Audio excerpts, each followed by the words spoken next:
Did you know that insulin was discovered clear back in 1921? And since its discovery, especially over the last 10 years, the price of insulin has doubled or even tripled? Why? Has the formula changed? Is it better now than it was 5 years ago? Let's take a look at insulin and how it has changed since its discovery.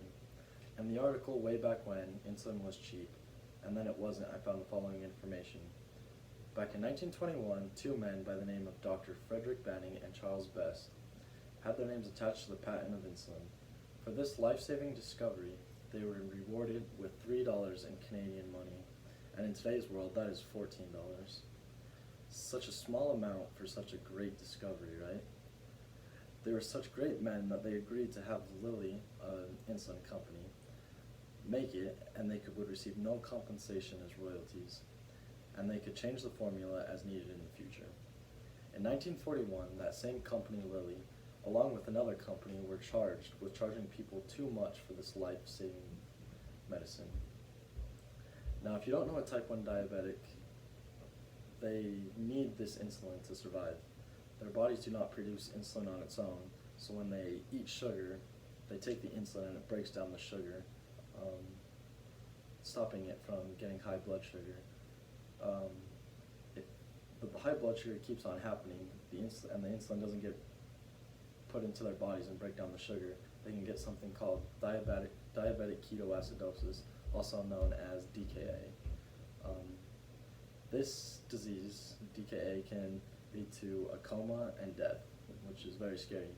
The article mentions Dr. Earl Hirsch, who presented on the rising cost of insulin. He showed the following chart showing the increase in prices. So in this chart, it says the price of insulin from 1960 to 2015, US per unit, regular and rapid acting analog. So the white is the regular, the blue is the analog, and the yellow is Relion, which was just discovered here a couple years ago. So in 1960, the regular insulin was about 20 cents. From 1975, it was raised to about 40. Then 1983, $2. In 1996, 3. In 2001, and then 4 for the analog insulin. In 2001, 3 for the regular, 5 for the analog. 2005, 3 for regular, 8 for analog. And 2015, 14 for regular and 26 for analog. And now 2.5 for the Relion. So, as you can see in this chart, it cost 20 cents per unit in 1960. Today, that exact same kind of insulin costs $14 per unit, which is just crazy. Dr. Stephen Ponder said that in the 60s and 70s, insulin companies wanted to switch from animal-based insulin to human-based insulin to help lower the costs. Well, that backfired, and instead the cost grew even more. Looking at the chart from before, you'll see the added blue bar. That is the new insulin types, like I said, and you can see that in 1996 the prices were relatively close at $3 and $4 an ounce. And then in 2015, you saw a huge difference in cost, almost double, from $14 to $26. It is crazy. So the question is, why the major increase? An article in the US News titled, "Insulin Costs Are Skyrocketing," and this is why. This article said that their Centers of Disease Control and Prevention said about 10% of the population has diabetes, which is crazy. Although most of those type 2 diabetics and type 1 diabetics are all insulin dependent, some people who are type 2 will also still be dependent. Insulin doesn't have any off-brand or generic substitutes. The article said that insulin can be expensive to make. To make it, they either growing an animal pancreas to use to obtain insulin, or by making a bacteria that makes a large amount of insulin. Instead of looking at cheaper ways to make insulin or generic, scientists are simply making modifications on what they already have. An article in USA Today titled, "Struggle to Stay Alive, Rising Insulin Prices Cause Diabetics to Give to the Extremes," gave the following cost increases. One bottle of Lilly's Humalog went from $35 a vial in 2001 to $234 in 2015. Nordis Novolog went from $289 to $540 a vial, and Lantus went from $244 to $431. These vials will lose their potency after only 28 days. The following graphic shows the different types of insulin and how much it has risen in cost. It also shows in 2015, 1 in 11 people were diagnosed with diabetes, but it is predicted in 2050, 1 in 3 people will be diagnosed with diabetes. So take a look at this chart. People in the U.S. with diagnosed or undiagnosed diabetes. 2015 is 1 in 11 people. 2050, 1 in 3, just like I said. These type of insulins are life-saving for type 1 and type 2 diabetics. In 2010, the monthly cost, 2015, the monthly. Blue was the 2010 monthly cost, orange was the 2015 monthly cost.